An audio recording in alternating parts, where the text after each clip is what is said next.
Well, when it comes to this whole Austin Metcalf murder and with Karmelo Anthony, this black teen that killed him, it's been allegedly, you still have to say allegedly for whatever reason, even though he admitted it. It's really blowing me away how every single time we get details about the situation, it seems to get messier and more chaotic.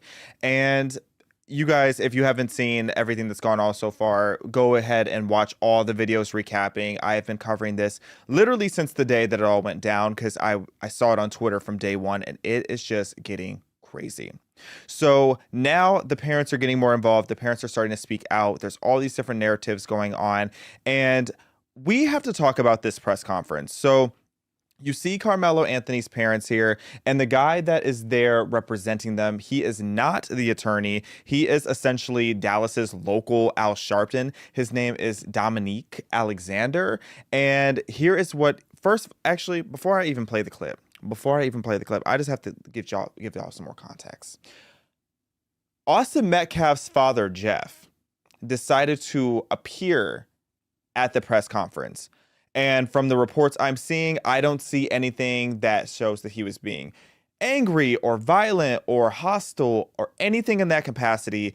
And yet he was still escorted out. He was kicked out of the building before the press conference started. So here is what Dominique had to say about Jeff Metcalf being kicked out. The father being at this press conference. These are my words. Don't quote anybody. Is a disrespect to the dignity of his son. Next Generation Action Network from the beginning has respected the loss of life. No matter our opinion of it, we have kept our opinion close. We have not attacked. We have not shared It's like, imagine the information that was shared with us about Austin Metcalf. Because we respect the dignity of life.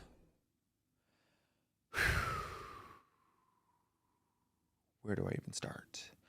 First of all, imagine representing this high-profile murder case where a 17-year-old kid was murdered, and you can't even pronounce his name correctly. Metcalf? Are you serious? What a joke. This guy's an absolute joke. Okay? And like I said, he is Dallas's local version of Al Sharpton. We're going to get more into his background. And also later, we're going to get more into what he's insinuating in the beginning of this video, where he starts to talk about how there's so much information that he's withholding about Austin. We're going to get into all of that. I first want to talk about just the disrespect and the gaslighting. For him to sit there and say that Jeff Metcalf showing up to this press conference was disrespectful and against the dignity of his deceased son, how dare you? How dare you have the courage, I can't even speak. I'm so irritated. The courage, the nerve, and the audacity to try to condemn this father, because if I were the father, first of all, I would have crashed out a long time ago. But I would want to know every single thing that you have to say. And really, the parents should feel great shame, because imagine standing there and looking the father of your son's victim in the eye, and then sitting there still trying to present this narrative like Austin was this terrible kid. Just disgusting. To kick him out of the room. If there's anybody in the room that you should want to talk to, it should be him. Because you should be apologizing profusely and showing remorse and empathy for what happened to his family. And what makes it even more disgusting, and because it feels like this case has been going on for so long, and we don't even know if there's going to be a trial officially yet. And it feels like this has gone on for so long. It has gone through so many waves of information that I had to go back and remind myself, this is the same father who forgave Karmelo Anthony for killing his 17-year-old child the day that his child was murdered. Let's look back at this clip. Austin is being remembered as an outstanding student at Memorial High, his football team's MVP, and a young man of faith. His father grappling with loss and forgiveness. I'm not trying to judge But what kind of parents did this child have? What was he taught? He brought a knife to A fair attract me, question. and he murdered my son by stabbing him in the heart. The guy was in the wrong place. They asked him to move, and he bowed up. This is murder. I don't know. I know they have someone in custody. Yeah, you do. And you know what? I already forgive this person. Already. God takes care of things. God's going to take care of me. God's going to take care of me. See, that is such a beautiful God-fearing Christian approach, but he's a better man than me. He is a better man than me. And considering that the position that Jeff Metcalf is in, he justifiably could be leading a hate train against Karmelo and his entire family. Okay, we see, if you guys are following me on X or following any of this situation on X, you have seen that it has been a bloodbath of debate and argument regarding so many different elements around and within this conversation, or in this tragedy, I should say. And all that said, Jeff Metcalf has still kept it graceful. He's kept it classy. And his wife, Mrs. Metcalf, you know, she was on the news and she was asked alongside Austin's brother how they felt about it and if they also felt that same sentiment of forgiveness. And they were honest and they were transparent. And they said that they're not there yet. All they feel inside right now is anger. And I understand, because I would be crashing out beyond comprehension. But even whether they're stating that they forgive him or they're stating it with honesty that they're not yet ready to forgive, what they have done is they have been relatively quiet. They have been classy. They have been mourning in privacy. They have not made this into a messy, ugly, crazy situation. But he could have. And if he would have, I wouldn't have judged him for it. I can only imagine the range of emotions that this man is going through on a daily basis. And then to be kicked out of the press conference, he's the only person relevant in the room, in my opinion. And then to be shamed by this broke down, off-brand, great value Al Sharpton. You have to be kidding me. The audacity. The pure audacity. Now let's talk about this raggedy wannabe Al Sharpton, Dominique. So again, he's a Dallas activist. He's the founder of, and this is like a 30-minute press conference. I watched the whole thing. This man never misses an opportunity to plug his organization. So I'm going to try not to even say it because you're not getting a dime out of me, sir. Okay. This man is a notorious grifter who, just like Al Sharpton, takes every opportunity he can to get in front of a tragedy that has to do with black people, whether they're in the right or in the wrong, more often than not the wrong, because it's more profitable that way. And he goes out and he leads this grift. He leads this entire grift where he goes and makes it into this civil rights movement, Harriet Tubman freeing the slaves type of ordeal. Okay? Over there looking like a microwavable brownie. Chewed up Tootsie Roll looking self. Anyway. So this man, he again is not the attorney for the Anthony family. Thankfully for them, because they would have already lost this case. But he is the person that's helping represent them. Now, without being involved in the legal defense, the fact that they even hired him for public support tells me a lot. It tells me a lot. It told me from the very beginning of the conference that, oh, this is the type of guy that you bring when you want to do damage control and make it into a race situation so that people back your side. And now, and don't try to call me a hypocrite, because y'all know me. I zoom out and I view this from all angles. What I've said before anybody tries to clock me is that there are a lot of people who are supporting Karmelo because they feel that he was in a situation of self-defense. There's a lot of people who are defending him also because of the narratives online that are racial. A lot of the people that are attacking all black youth, you are not helping the situation. You are actually making a lot of people, without even looking into the details, just be like, you know what? I'm going to support the black kid because all the white kids are being racist now.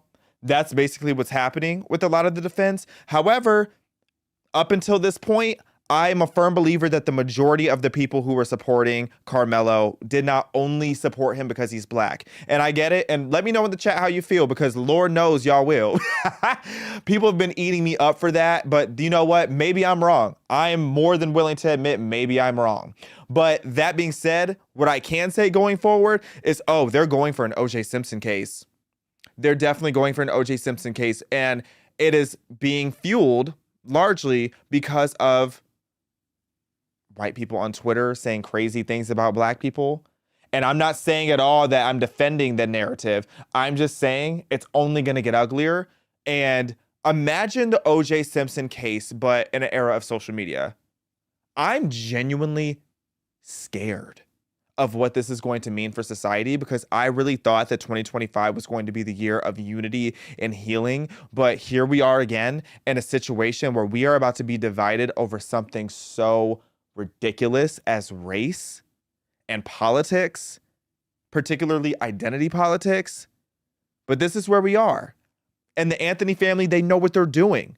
They know what they're doing by doing this. And shame on, you know what? Let me not do too much because I don't know every single detail yet, but going off of what I know so far, or what I have read so far and how I feel so far, shame on the Anthony family. Because if my family member committed this heinous crime, yes, I would still love that family member as much as it hurts. But what I wouldn't do is tear down the whole country to try to take care of my own. I'm a ride or die kind of person, but what I'm not about to do is sit there and destroy everything around me and destroy my own integrity for the sake of protecting someone who just committed murder. So this family, based on the information we have so far, should be really ashamed that they're trying to make this into this huge racial O.J. Simpson type of case to have their kid walking free. I'm not a parent. I can only imagine how a parent must feel in this situation where their son just committed murder. Their son who, track record, contrary to some of the narrative online, their kid was a good kid, 3.7 GPA, 2 sports, involved in the community, no criminal record. He was a good kid. What happened? I don't know. What happened that led up to this situation? I would like to hear it. I would like to see it. I'm going to be locked in and glued on this entire case because I have so many questions. But back to this raggedy, microwavable TV dinner brownie, Mr. Alexander. I'm trying to stay calm because y'all know me. I want to crash out so bad right now. I'm like literally trying not to shake. I'm so irritated by this whole thing. But, you know, Alexander, Dominique Alexander, he got up there and he's claiming that the stabbing was racially motivated.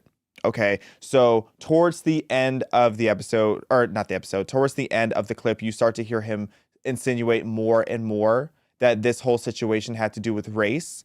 And he's trying to call for this to be deemed a hate crime. And he's criticizing the school. He's criminalizing the criminal justice, or the criminal, the juvenile, I can't even speak. He is criticizing the juvenile justice system for their handling of this whole issue.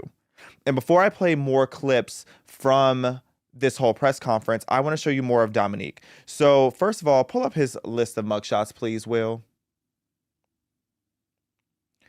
So here's some of his many mugshots. I don't know if that's all of them or not, but he sure has a fair share of mugshots to his name. Just completely degenerate, humiliating, never beating the allegations, I fear, for the black community of just being repeat offenders. And, you know, and this list I'm about to pull up, I haven't fact checked all of them. I will say that, but I fact checked the big ones for sure. Can we pull up this crime list? Okay, you see a long list of crimes, including severe bodily injury to a 2-year-old that he barely did any time for assault, misdemeanor assault on his ex-girlfriend, for violating probation many, many times. He has a long track record of criminality and nefarious behavior. So this already had me like, Anthony family, you guys look pretty successful. Are you not capable of researching who you're having represent your son? Because it's like you're trying to throw away the case. this is not a good look for you to have this man representing you.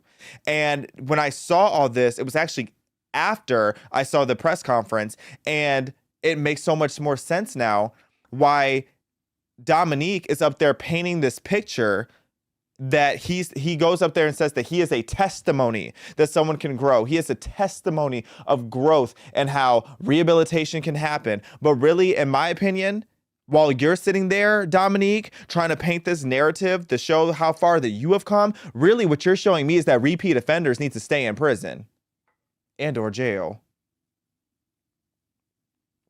Because how many violent crimes do you have to commit before we just lock you away?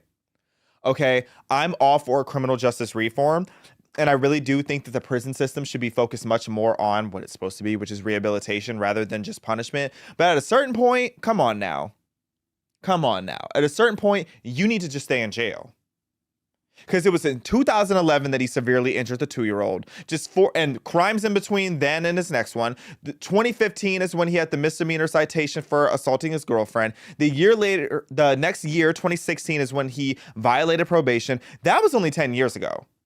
So it doesn't shock me now that within that 10 years, you've now started this fraudulent Al Sharpton-esque nonprofit, and you're up here defending criminals so you can get your bag, and then constantly promoting his organization while he's up there at this press conference. I see what you're doing. You're trying to get your bag. You are a race hustler. You should be disgusted by everything that you are and everything that you represent and everyone whom you represent, if we're going to be honest. Can we play this video now of him pulling the race card, admittingly? This is for everybody. Black people in America. While the current occupant sits at 1600 Pennsylvania, black people in America don't have to pull the race card. It's what we live as a reality every day. It's what we have to teach our children. We don't want to, but we have to. We don't like to, but if we want to sleep at night, we got to. I ain't pulling no race card. I live it. I'm reminded all the time that I'm a black man in America. And what y'all just showed to Judge Tucker is just reminded that hate and bigotry and racial reconciliation in this country, we have respected the process. I believe that Austin Metcalf is about to have his funeral. And I wouldn't dare, even with the information I know, and plenty people can share that and all that, but we have to prevent it from speaking about that in these type of public forums. It will come out. They have a more than well-capable attorney, and this family will go through a process of being able to get prepared for this trial. So I just say this real quick. This is our final time speaking to public and holding a press conference regarding this particular case.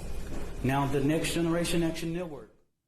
Oh, cut it. Not him doing the promo. See, I told y'all. Always sitting there promoting his organization. So let's just break that down really quick. So in the beginning, he starts to talk about, President Trump being in office. He's saying that he doesn't have to pull the race card every single day he's living it. Are y'all not tired? Are y'all not tired of sitting here playing this victim mentality? Okay, just in February, I had my black self at the White House in a room full of, I almost said it. I almost said it like I'm not in mixed company. A room full of black folk. Just a couple months ago, a room full of black folk at the White House with Donald Trump having the time of his life for Black History Month. And you're still trying to push this narrative that because of Trump, our country is racist. If our country was racist, you wouldn't be at that mic. You would be picking cotton. You would be at a colored only venue. You would be doing something reductive. And even if you want to talk post Jim Crow, okay, because, it took a little bit for the racism to die down in our community. But the fact, let me put it this way. What really debunks the narrative that America is a racist country is how dependent Black leftists are on the narrative that America is racist. Because you would not constantly hear Black people talking about America is racist if America was actually racist. The reason that they're constantly saying that America is racist is because they know that that comes with sympathy, empathy, and handouts. Do you know who, when they said that things were racist, did not get sympathy, empathy, or handouts? Black people, while America was still racist. Do you think Harriet Tubman was going around saying that this country is racist when she was free? When things were actually still racist? But while she was on the field, she wasn't saying that. She was doing what she had to do to get by. When we were in the Jim Crow South, when Black people did not have proper civil rights yet, do you think they went around all the time saying that this is racist? No. Because if they did, they would just be told to shut up. Because it's like, yeah, things are racist. At that point, you did not get the sympathy and the empathy and the handouts for talking about racism. The reason that you do now is because we have come so far from where we were then. We are officially unburdened by what has been. And you continuously try to push this narrative that America is a racist country. That doesn't even make sense. That literally does not even make sense. If America was racist, you would not build a platform on the fact that you think America is racist. If America was racist, they would take away your mic. But you can go up to anybody on the street, and if there's truly one thing that everybody in America hates, it's a bully. But really, even though a little bit of bullying does need to come back because y'all are getting too soft. But if there's anything that pretty much everybody in America hates, it's a racist. If I work at a conservative organization, if I went around and told anybody that something super racist happened to me, everybody's going to be disgusted because that's the times that we live in, and that's a blessing. And instead of being happy and proud of the fact that we get to live in this free country today where we don't have to constantly deal with racism, you constantly try to bring it back up to try to be the Achilles heel of white people. But this is why white people are pushing back so hard. White people are tired of being told that every time they say something common sense, it's racist. The narrative is tired. But then for him to go in and insinuate that Austin Metcalf was racist, that's what he's trying to imply. Now, that being said, we don't know what kind of receipts he claims to have. He's saying that it'll play out in court. I would like to see it. Because you know what I'm going to say even when I see it? Oh, wow. Worst case scenario. Let's say Austin Metcalf really did say or do something racist. I'm going to be like, oh, wow, that's kind of messed up. That's for sure messed up. Still didn't deserve to die. Somebody calling you out of your name, pushing you, bullying you, grabbing your backpack, that does not warrant stabbing them in the heart. And when it's all said and done, Karmelo is ultimately going to prison. This self-defense argument can only go so far. And he is not going to be able to prove, based on the information we have thus far, he is not going to be able to prove that he truly felt like his life was in danger. So trying to now stomp all over the name and the legacy of this 17-year-old child who was just stabbed in the heart and died in his twin brother's arms. You are now a grown man, Dominique. Really, I should have made him the goofy of the day, but he is so much more than goofy. He's evil. You are an evil man if you are trying to slander the character of a deceased teenager in order to get a check. Disgusting. And I just want to clarify a little bit of my stance because y'all know my good friend CJ Pearson. We actually got into a little debate today because he didn't understand what my stance was, and I have been accused a lot of flip-flopping on the issue. I am not flip-flopping on anything. I've been very consistent. I am zooming out and trying my best to examine the complexities of this situation. And before anybody says, it's a simple situation, it's black and white, he committed murder. Yeah, I agree. I get it. I get the sentiment of that. But if it were that simple of a situation, you wouldn't see the massive divide that we have now. So there are plenty of voices out there. If you just want to hear a very one-sided narrative, I am trying to give you the full picture of what I'm seeing, what I'm observing, what I'm predicting, and what needs to stop. So the quickest, easiest way I can clarify my stance, do I think people should be angry? particular, because overall, I'm anti-Karmelo. I am anti what he did. So do I think it's justified for people to be angry? Yes. Do I think it is justified for people to be racist? No. Should people lie about purchases? No. Should people lie about the give, send, go? No. And should people lie about the event details or act like they're irrelevant? No, because they're not irrelevant in the court of law. Do I think that people should be demanding justice for Austin Metcalf? Absolutely yes. And I want people, if you're going to be angry about this situation, as I said earlier, I am, because I literally was shaking trying to explain this in a calm manner earlier. If we're going to be angry about a situation, let's not act like the left. Everybody loves to say, if it were the other way around, the left would be doing this, this, and this. Well, there's a reason why the left lost. Let's not take anything out of their playbook because it clearly did not work out for them. Now, I love the New York Post, but they posted this, and this is just inaccurate information. And this is sloppy. This is sloppy from the right. We can't be doing this. Karmelo Anthony, his family renting a $900,000 home in a gated community with and then saying that they bought a car, all of that. Now, if you go and you read the article, their credible source was allegedly a neighbor of the Anthony family. I'm surprised they haven't taken this down yet, or because they might get sued, because this whole narrative is just a mess. First of all, there's all these different people saying that they went and took the gift send, that the Anthony family went and bought this mansion or is renting out this bougie mansion with the money from the give, send, go. First of all, open up the schools. Because if you think that you can get money out of a give, send, go account and within 72 hours get the money, go buy a house and move in, open up the schools. Even if you're renting. That is not how it works. Okay, they, factually speaking, have not touched the money yet. And that's a whole nother conversation about the money in the first place, which I've talked about before. That is a mess. I do not even support the premise of that give, send, go. But it is partially to help them relocate. I am in favor of them relocating. Because as much as I am disgusted by Karmelo Anthony, his siblings did nothing. His parents, after this press conference, I'm looking at his parents sideways, but as of now, criminality-wise, his parents have done nothing wrong. The kids have done nothing wrong. Karmelo Anthony is the one to be mad at. Don't go and send threats and bully and harass his family members. I hate that because I know so many people, including myself, who have had people in our families do things that were less than stellar, and then everybody that has the same last name is expected to take accountability for it. That's not how this works, okay?